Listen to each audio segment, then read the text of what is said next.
Hey guys, how's it going? It's Al. We are back. It is NFL season once again. And I'm going to take a way too early first look on DraftKings for week 1, going over every single player that I think might be viable. I'm not going to go in depth on every single player, so cool your jets. All right, YouTube, cool it. We are going to look at every position: quarterback, running back, wide receiver, tight end, flex, defenses. We're going to take a look at guys that I think that are at the high price points that we can kind of target based on volume. We're going to look at the mid price guys. We're going to look at the low price guys, try and find some values. Are there any inequities in the pricing that we can take advantage of based on ADP or based on just matchup or anything else, something that might have been missed? And I'm going to try and give it to you here as far as we can to just take a way too early first look. Obviously, when week 1 gets here, we'll do a more involved, more in-depth, build a lineup first look like we did every week last season. So for those of you who had watched this channel before, welcome back. I appreciate you guys coming to see us again here. If you are new to the channel, please take a second, hit that subscribe button, make sure you ring the notifications bell. I record every single one of these videos live on Twitch. The link for all of my socials, including Twitch, is right down below. Click that show more button in the description. Come see us on Twitch. I'd love to come talk to you in the chat. As for now, let's just get to it. As you can see, 12 games, $5 million milli maker for week 1, $1 million the first. I'm more okay with the 20% going to first place than the 30% when it's only 3 million, way more money to be won. This is we'll get into this when I do the lobby tour more in depth. I'm going to put that video out later this week, but you have to look at the Millionaire Maker for what it is. This is a tournament to attract players to the site. This is a tournament that you play to try and bank $1 million. This is not a tournament that you should be saying, I'm going to attack the Millie Maker with the intent of grinding up my bankroll. This is a tournament that you play to try and win $1 million. This is one of the only places in the world that you can take all that useless fantasy football knowledge that is bouncing around in your head that you read way too much football stuff for, to try and turn into $1 million for $20 every single week right here on DraftKings. So let's look at the quarterbacks. We'll get into that when we do the lobby tour. I'll tell you which tournaments you should play, bankroll management, everything along those lines. So be sure to stay tuned later in the week for that one. Patty Mahomes, one of my favorites from last season, before last season. We talked about him in the lead up. I had him in my top 10 of the year, ended up as the best fantasy quarterback last year, best fantasy quarterback season basically of all time, best fantasy season overall of all time. He's at Jacksonville in week 1.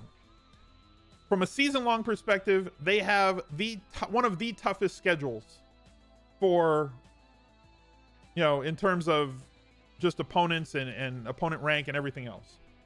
But you're also, there's also a lot of talk with the regression monster coming. He may still throw for 5,000 yards this year. Probably he's going to throw for 53 touchdowns.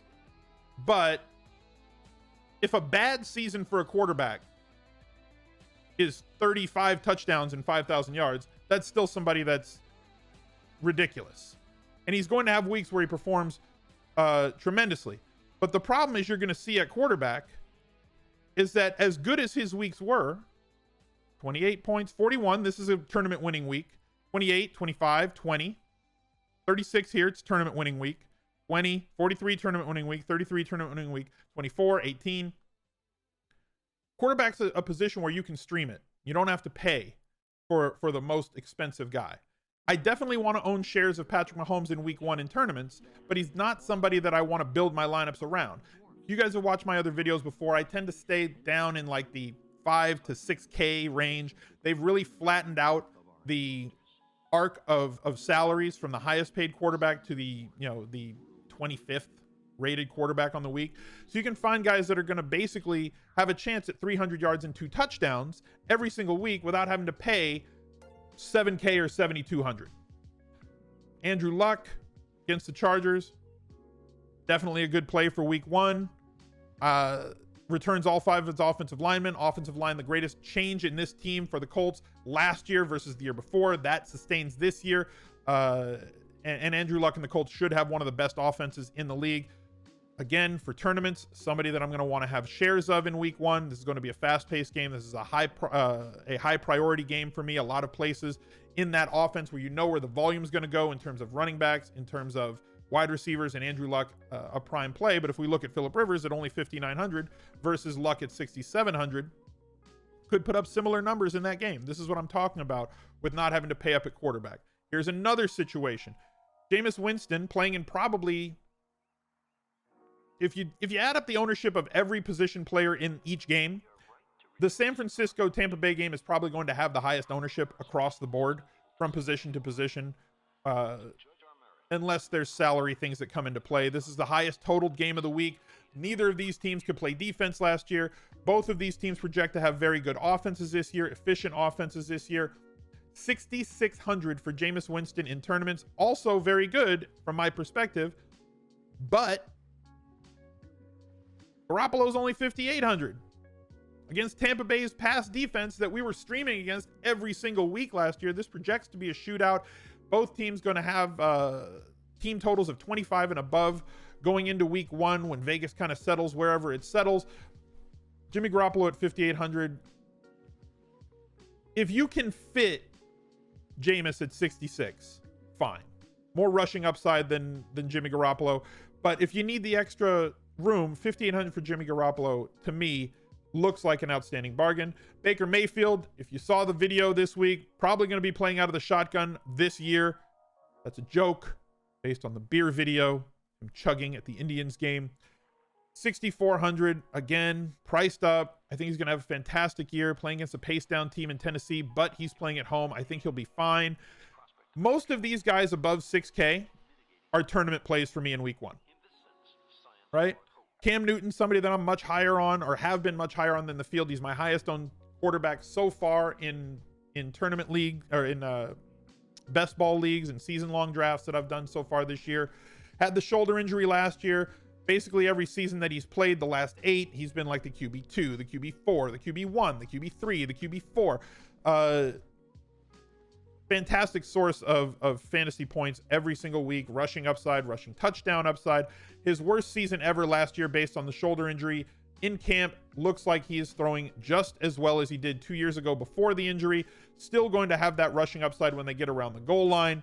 And his weapons that they've drafted around him, from Christian McCaffrey to DJ Moore to Curtis Samuel, all of those guys have another year of experience, which especially for wide receivers usually means that they're going to take a leap in their understanding of the playbook, their understanding of how to break down defenses, how to attack man and zone. Curtis Samuel, already a great route runner in his own right, has had some highlight plays so far in camp that have been displayed constantly on Twitter and video and little clips and everything else. I think Samuel's going to have a big season overall this year. And again, we'll get to this in the ADP video, but I think that he's great for best ball, where you don't have to pick which week he's going to have 125 and a touchdown on 4 or 5 catches. But all of those things, all of those weapons that look to take a big jump, to me means that Cam Newton should have a Cam Newton-ish season. Getting down to the range that I like more. 5,900, Phillip Rivers in a game that could potentially shoot out. Dak Prescott against the Giants, solid floor. Jimmy Garoppolo in a game that has the highest total on the week as we sit right now on August the 5th. J.R. Steen, 35. Thank you very much for the resub 7 months. Appreciate that, my man. Carson Wentz, another one. Too cheap against Washington. Carson Wentz is somebody who is popping up on a lot of potential MVP lists this year. He is being drafted way too low from a positional standpoint. He also looks to me like he is too cheap in week one at 5,700 with the amount of strikes that he takes down the field. Adding somebody like Djax, who is also not expensive at all. I'm not going to say that he has massive rushing upside, but he does have the ability to mobile, to move around the goal line. He is mobile. If they get inside the 10, it's not out of the question that he might fall into the end zone once, as long as he doesn't blow his knee out when he does it. 5,700, a little bit too cheap. The guy that everybody's talking about so far is Kyler Murray. I really, really, really like Kyler Murray. I do. From a season-long perspective, I think that he has a chance to completely destroy fantasy leagues. But that is not without a note of caution from me. 3 of the first 4 games this year, Kyler Murray is going to be facing teams like Detroit in week 1, who wants to run the hell out of the ball, play at an extremely slow pace, and just basically deflate the ball on offense so that you don't get enough time on the other end to have as many plays as possible. There's been a lot of talk about how fast Cliff Kingsbury wants to play with this Arizona Cardinals team. But I don't think they're going to get to the level that people are talking about. 70 plays a game is a lot in the NFL. There aren't that many teams that have run more than 70 plays a game in the last 10 or 15 years in the NFL. So the talk of him running 80, 85, or 90 plays seems off the charts to me and impossible, especially in games against teams like Detroit, Baltimore, and Seattle, who they faced 3 of the first 4 weeks of this season. Kyler Murray's price is too low, in my opinion, for week 1. Worst case scenario for Kyler Murray is that he is Tim Tebow or he is Lamar Jackson from last year. Both of those quarterbacks, if priced at $5,600, playing when they were the starter on that team, again, Lamar Jackson last year or Tim Tebow back when he was the starter, 6 years ago for Denver, would have exceeded value basically every single week based on the rushing upside that they have. Kyler Murray is a much better passer than both of those quarterbacks. His efficiency is off the charts. Yes, he was throwing to guys that were wide open last year at Oklahoma, but so was Baker Mayfield in the same exact offense 1 year prior, and we see how his efficiency translated to the NFL. Kyler Murray in the same situation in a pass-quick, pass-fast offense with way more rushing upside, giving him a boosted floor. If his floor is just reaching value and his ceiling is busting up a week of daily fantasy, Kyler Murray is somebody that I'm going to own a lot this year. But I'll say 2 things. The matchup isn't great, albeit it's at home, which is an advantage. It's against a team that wants to play slow, play defensive football, and does not allow a lot of rushing yards to quarterbacks. His ability may overshadow that, but look at what they did against rushing quarterbacks last year. 2, I don't know that we're going to see his ceiling 3 of these first 4 weeks. So what I'm hoping is he just kind of has games that are, from my own selfish perspective, Kyler Murray has games that are between 17 and 22 points for 3 of the first 4 weeks. Then week 5 and beyond, we can just play Kyler Murray because he should still be under 6K if that's the case. Now, if he comes out in week 1 and has a 30-point week, all bets are off and this kid's going to be a monster. So I'm approaching it with caution. The other thing I want to tell you is everybody thinks that Kyler Murray is going to be like 50% owned in tournaments and I have to fade Kyler Murray. I completely disagree with that. Quarterbacks are typically not more than 20 or 25% owned, especially in the Millionaire Maker. And there's a lot of quarterbacks that can be had. If we project that he's going to be 25% owned, you can still take him in the Millionaire Maker if you're playing more than one lineup. If you're playing just one lineup, I would suggest going with another quarterback. But I think his ownership is going to fall well below what a lot of people are projecting his ownership to be for week 1. In cash games, obviously, will be higher than tournaments. You can play him for the block there if you have to. Some other quarterbacks that I think will be fine for week 1. Josh Allen, we saw what he can do. He has QB1 upside, not a QB1 where he's one of the top 12 quarterbacks on a week, but the QB1. He has that sort of upside, and we saw it over a month or a 5-week period last season because of his rushing ability, his tremendous size. He definitely added a weapon in John Brown this offseason, which is going to allow him to, his best skill is being able to throw the ball deep. So that is going to allow him to cash in a little bit on that upside with as many shots as he takes downfield. And his average air yards per throw is much higher than most quarterbacks. So if he can connect on a couple of those, keep his rushing floor, and improve his accuracy on 0 to 15-yard throws, Josh Allen does have QB1 upside and could be the QB1 on multiple weeks this season. Matthew Stafford, probably going to fade him most weeks. More interested in week 1 because of the matchup against Arizona, and as fast as they want to play, there should be as fast as they want to play and as bad as their defense is. So there should be more opportunity for Matthew Stafford to have touchdowns in week 1. Nick Foles against Kansas City, really good tournament play here at 5,300. Marcus Mariota, probably not going to play him very much early on. Sam Darnold I like for the course of the season, but not against Buffalo, who has one of the best defenses in the league, and Andy Dalton probably going to fade him as well against Seattle, who's going to hog the ball, playing at home, run it a ton, and he's missing AJ Green in week 1. Moving on to running back, as long as that took for QBs. Zeke holding out. Tomorrow's the deadline for him to forfeit a year of his free agency. We'll find out if he's back in camp. If he's there and he's a go for week 1, fine, 9,200, I have no problem. You know what you're getting when you pay for Zeke Elliott, as well as like 3, 4, or 5 of the other other running backs on the list, right? You're going to get 20 to 25 to 30 touches a game. And the one thing that I want every single week in fantasy and in DFS is volume. I can't predict touchdowns. Can't predict red zone visits. Can't predict trips inside the 5. You just don't know how many times there's going to happen on a game-to-game basis. But I do know how often certain running backs are going to get the ball, and we can predict how often they're going to be on the field when that team does get inside the 10 and inside the 5, which is where most of the touchdowns happen.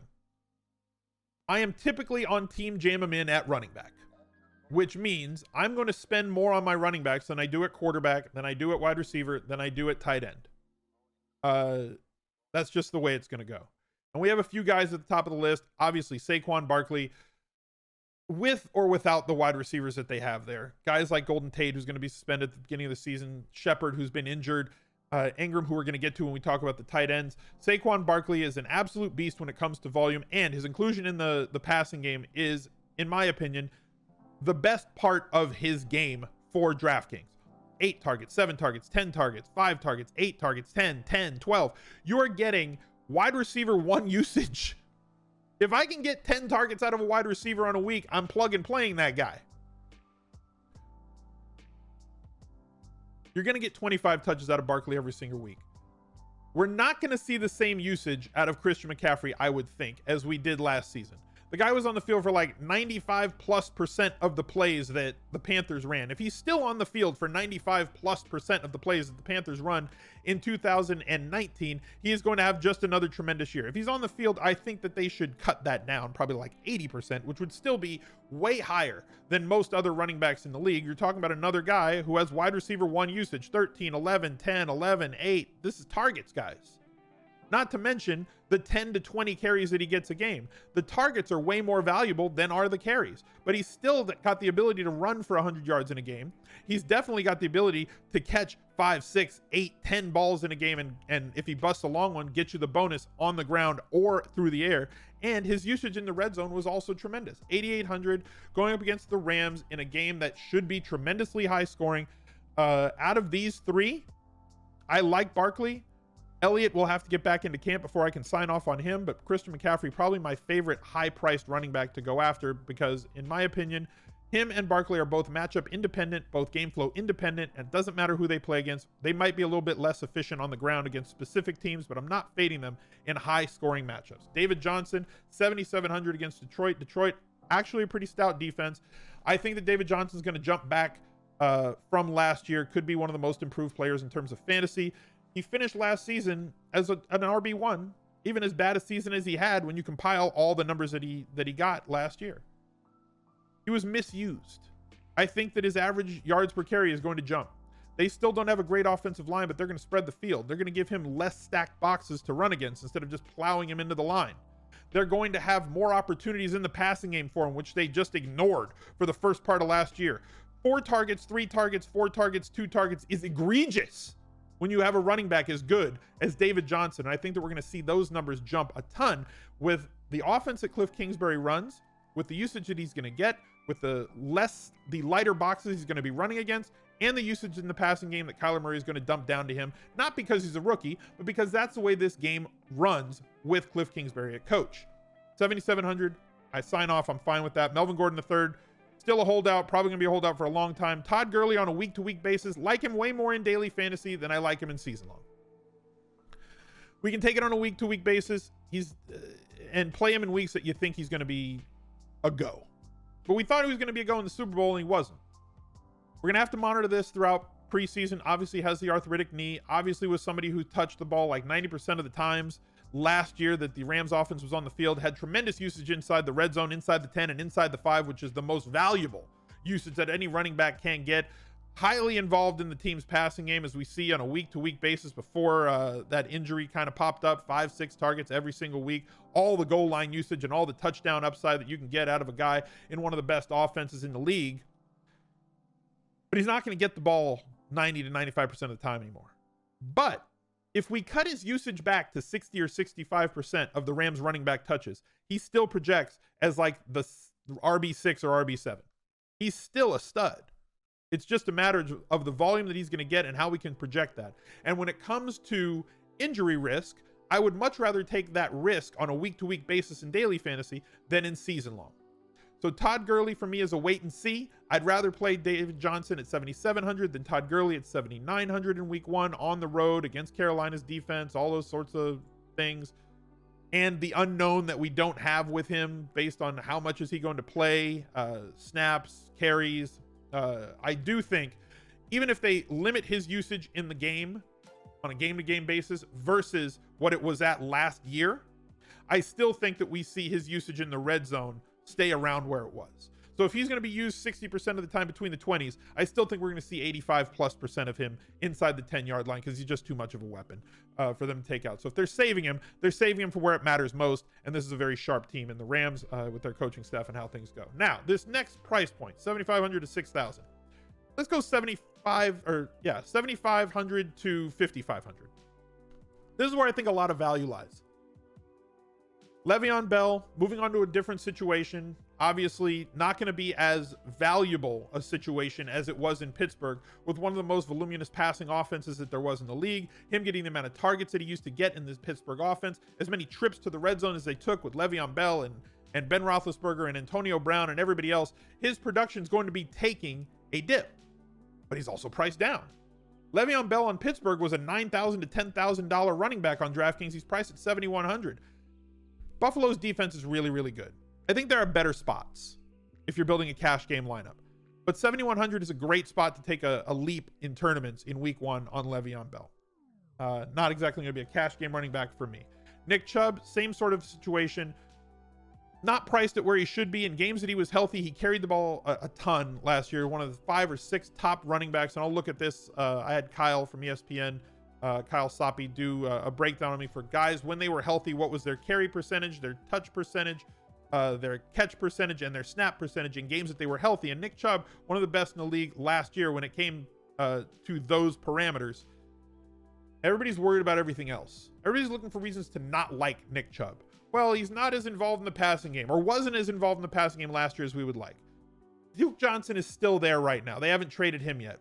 Week 8, they're going to get, after a suspension, they're going to get Kareem Hunt back. So you might not have him for the fantasy playoffs. Daily fantasy, I don't care about the fantasy playoffs. I care about week 1. And he's at home, favored by a good number on a team that should be much improved offensively last year.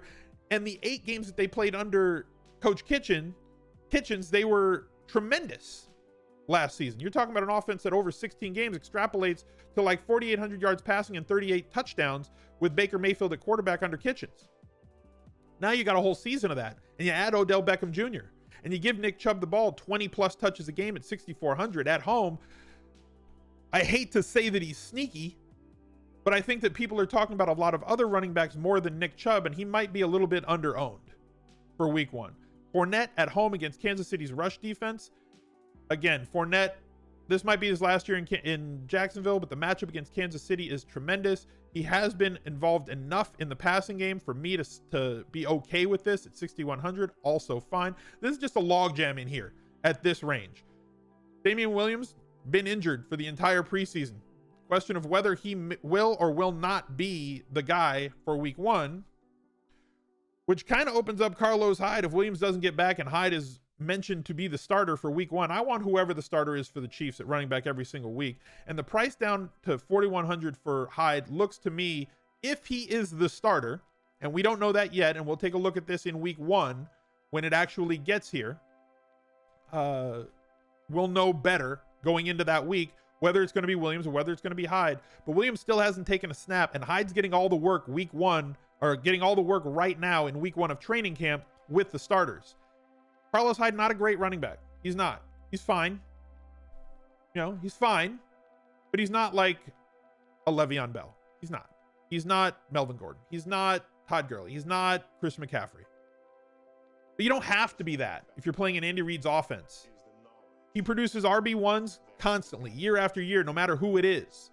And in this offense, you're not keying on Carlos Hyde. And if he's 4,100 for week 1, Damian Williams can't get back on the field, I'm on board with Carlos Hyde as probably the highest owned running back in week 1 if he's the starter.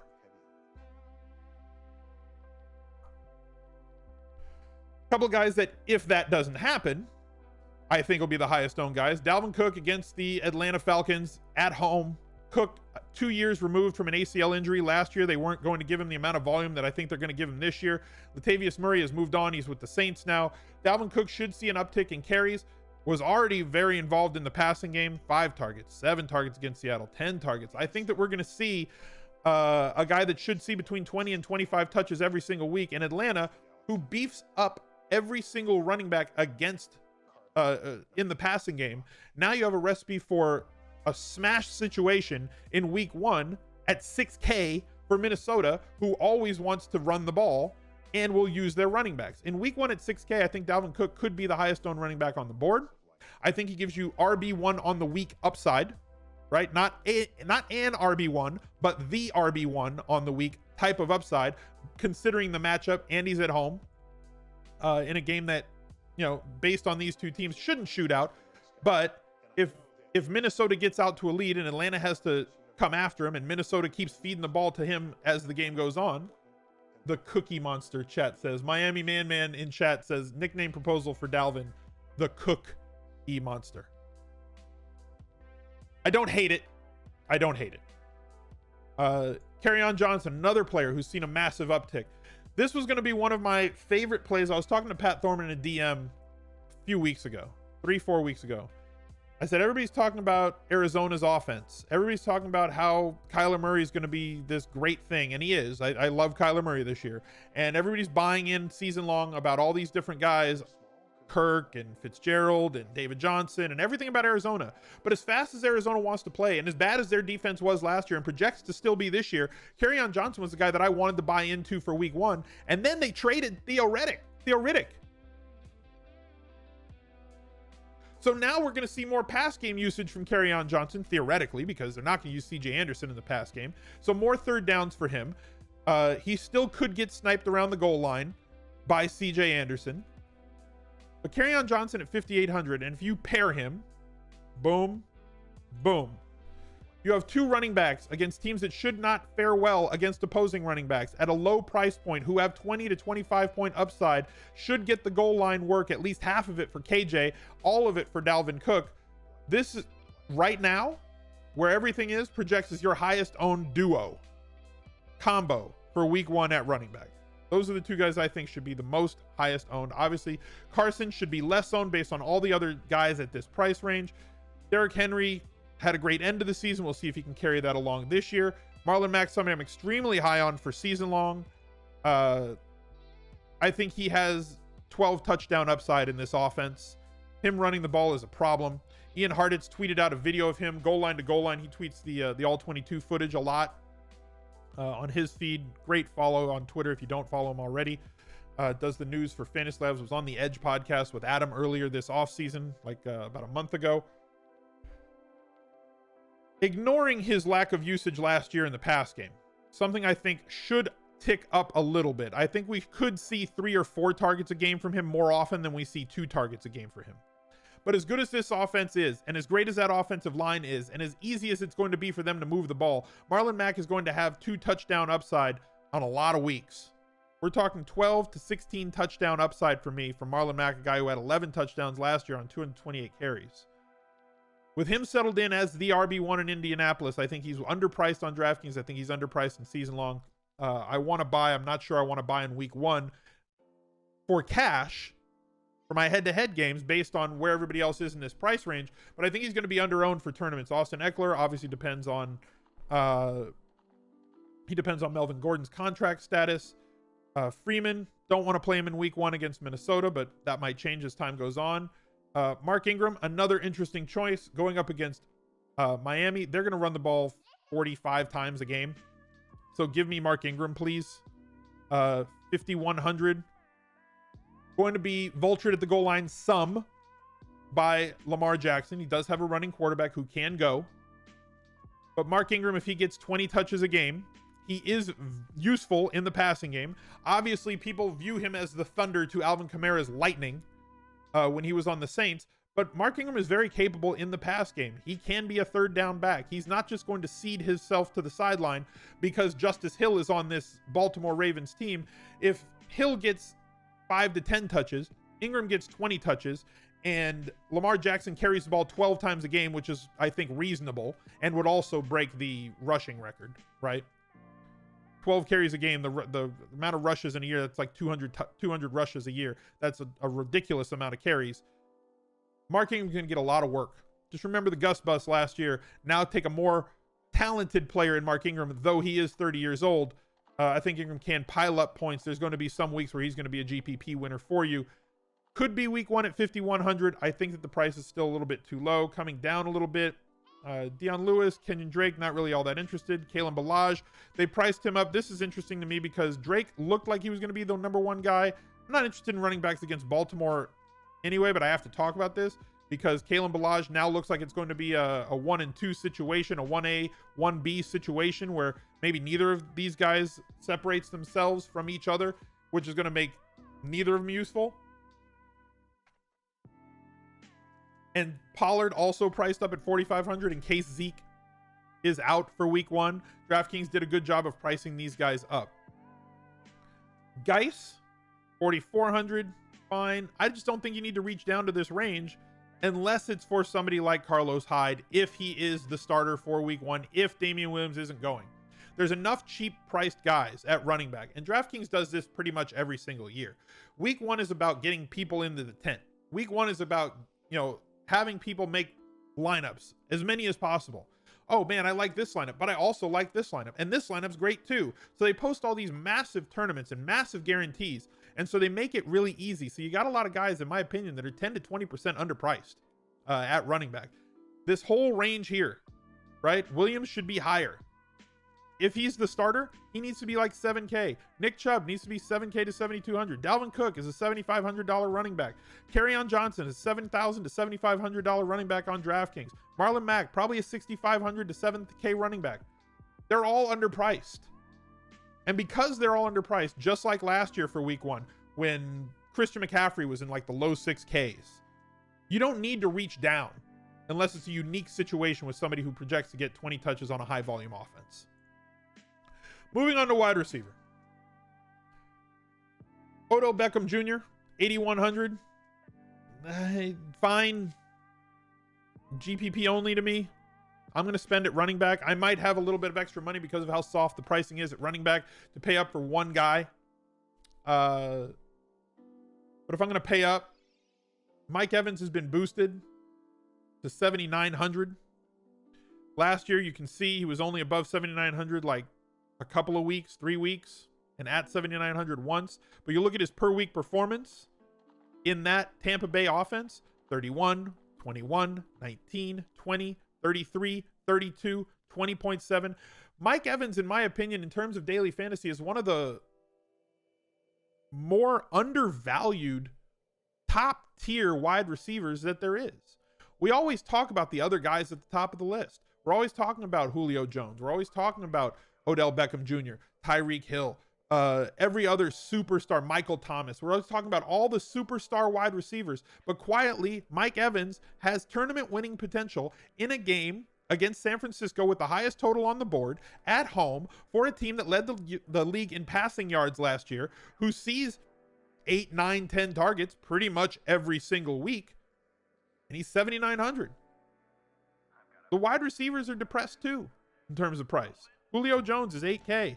Mike Evans, 7,900. These are guys that in full PPR can make the difference for you on a week in, week out basis. And Mike Evans with, in my opinion, the best matchup of the week, is going to be a really highly owned wide receiver, or should be, at least to me. But I think people look to pay down at wide receiver because you can. Brandon Cooks, Woods, 6,500, 6,400. American hero Steph Diggs, 6,700 against Atlanta, although they do tend to work from an inside-out perspective in terms of what they give up. But Stephon Diggs, one of the best wide receivers in the league, year in and year out. Chris Godwin, somebody who I was talking before we started this recording with the stream. I think he's priced accurately. I don't think he's underpriced. I actually think he's a little bit overpriced. He could get 100 catches this year. He could get 70. 70 would be an improvement over last season. 100 would be almost double. If he gets 100 in this Bruce Arians offense, he's going to smash everything, and he's appropriately priced. But there's not very much room for improvement at 6,200. He has to have an 18-point game for you. He has to have a 22-point game for you. And he's playing with a Mike Evans. I think he'll be higher owned than Mike Evans. I personally, right now, a month out before the season starts, I personally feel like Mike Evans is a better play in terms of upside if you're paying up.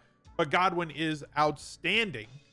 But he's going to carry a large ownership number because the public is on him, and there's not a lot of room in terms of profit on the price.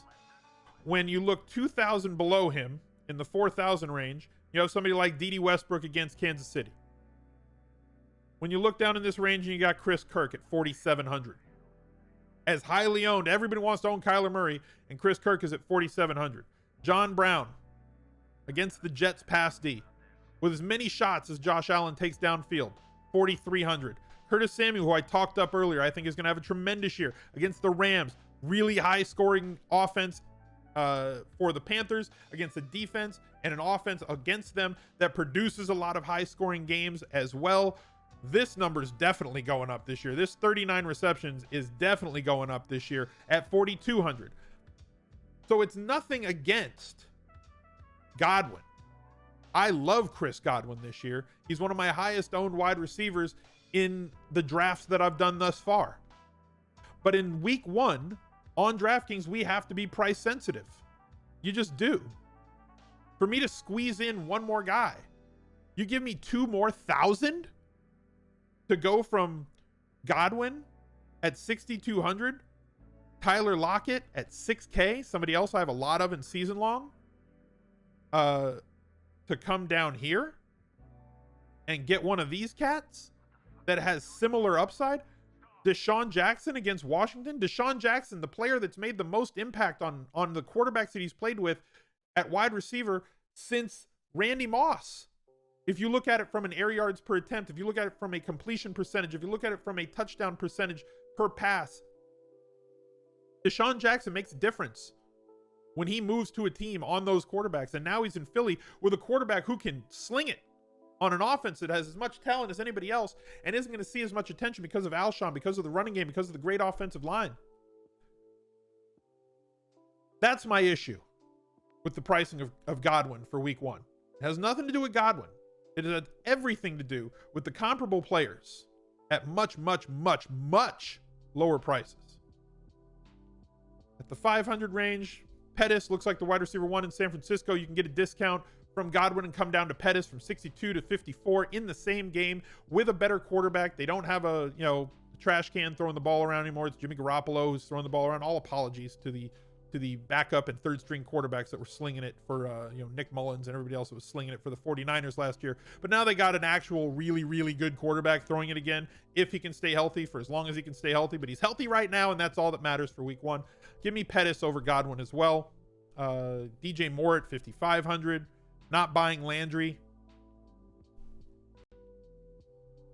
I'll get into that later. I think Landry's fine. I think he's a cog in an offense. I just don't think he's going to see anywhere near the volume that he saw last year. And there's going to be a lot more guys that pop up throughout the preseason. Goodwin, if you're looking for somebody who can be boom or bust in a booming game. Marquise Goodwin for week 1 at 4K, who should see significant snaps. I don't care who starts, guys. This is another thing that we have to talk about and really just hammer throughout the year. I don't care if Debo starts. I don't care if Goodwin starts. I care about snaps. And if Goodwin plays 50 to 65% of the snaps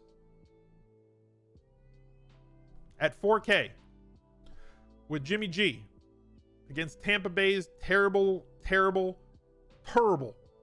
pass defense, I'll take it. Crowder should get peppered with targets. 4,100, not as much upside though. Somebody in chat just said Cooper Kupp. Where's he priced at? Cooper Kupp at 5,700. The price is an issue. Again, if Cooper Kupp is healthy, you know that I play more Cooper Kupp than most players in daily fantasy. Cooper Kupp was one of the Rams' real MVPs last year. When he left the field later in the season, he was that offense really tailed off a little bit. Cooper Kupp does a lot of things to open things up in the slot. He also gets tremendous usage inside the red zone, something you have to look at. It's him and Gurley once they get inside the red zone. Something you definitely need to pay attention to. Alshon Jeffrey at 5,900. Solid price. All right. There's a ton of people that want to play DK Metcalf at 4K. DK Metcalf, if you follow me on Instagram, and if you don't, you should, is a cliff diver. Okay? DK Metcalf this season. Tab Bane, thank you very much for the resub, man. 8 months. Appreciate you still being here. He runs one route, guys. Until I see differently, and I'm hoping that we can get some film on him during preseason. Until we see differently, he's a guy that's going to get 4 targets a game to me. Maybe I'm wrong. I'm willing to be wrong on this. If I'm wrong, I'll be way wrong. He's going to get like 4 targets every game. They're going to be downfield targets, and he's a beast. He's a monster. He runs really fast in a straight line. He's like a cheetah. Doesn't corner very well, but he runs real fast straight. And I don't know if anybody is as big and as strong and as muscular as he is on the other side of the ball that's going to be able to stop him on jump balls and contested catches. But he's a dart throw to me at this point. Until I see differently over the next month in preseason, he's a dart throw.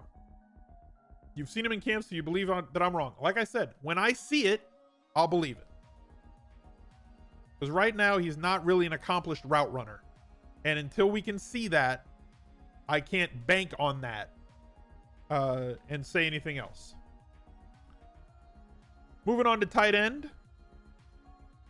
You want to pay up for Kelsey, I'm never going to tell you no. You want to pay up for Kittle, I'm never going to tell you no, especially in this game. I probably prefer Kittle to Kelsey for week 1 just based on matchup. And you save the $500, but Kelsey is a beast every single week. I think that's the perfect offense with all the perfect complementary parts. Off-field problems notwithstanding from anybody out there. It's not what we're here to talk about.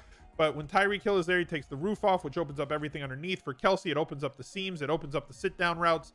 And obviously, they have one of the most talented quarterbacks who challenges down the field as much as anybody. And they project to score 30 points pretty much every single week of the year. So if you want to chase point totals, go after Kelsey. You want to chase targets and yardage and somebody who has some progression, some regression to the mean in a positive direction should be Kittle when it comes to his touchdowns. 88 catches, 1,300 yards, but only 5 touchdowns last year.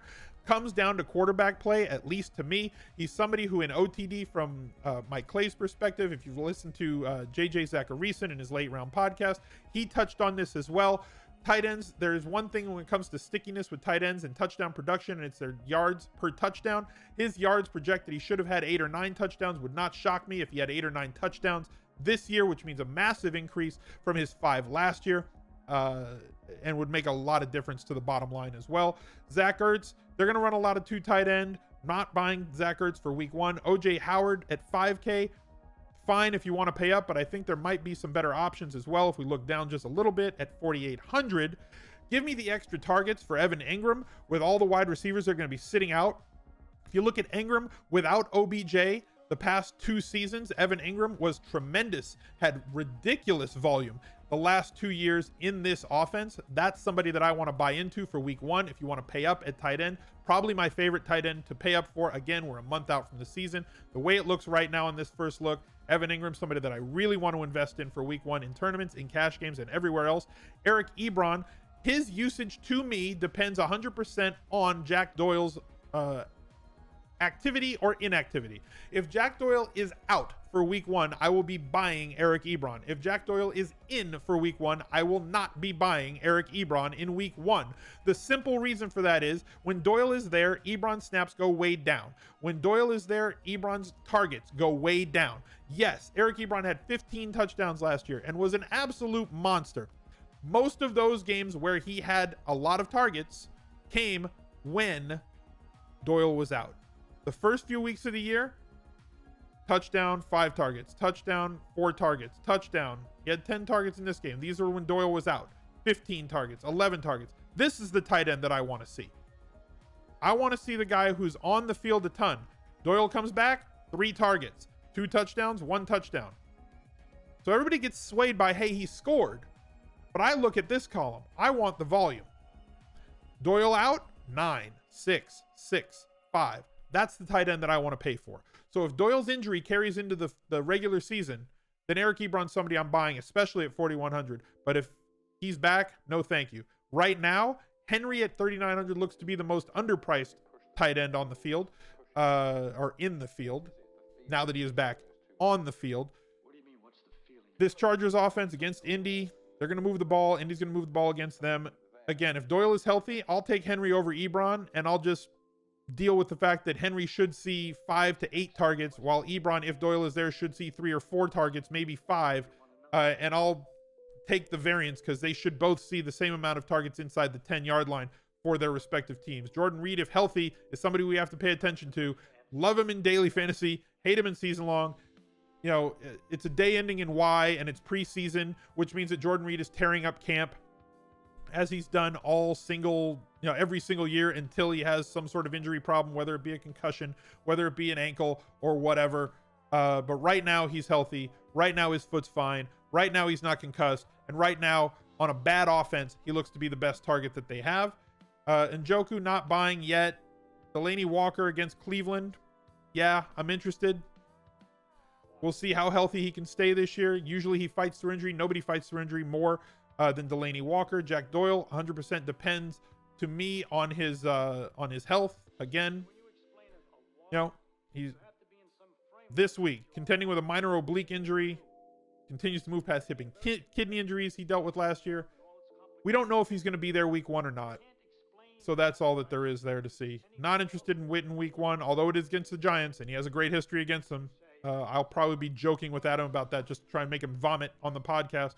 Dallas Goedert is nothing more than a dart throw for me right now. Same situation that I talked about with Doyle and Ebron, you're going to see with Ertz and Goedert. Goedert, yeah, he could score a touchdown. This offense is going to be very good. He is going to be on the field in 2 tight end packages a lot more this season, but he's fighting to be the 4th or maybe the 5th guy in terms of overall target percentage on this team, but behind Djax, behind Alshon, behind the running backs, behind Ertz, behind all those guys. Then you get Dallas Goedert. I don't want to get a guy who's 5th on his team in targets. I want a guy that's 1, 2, or 3, possibly.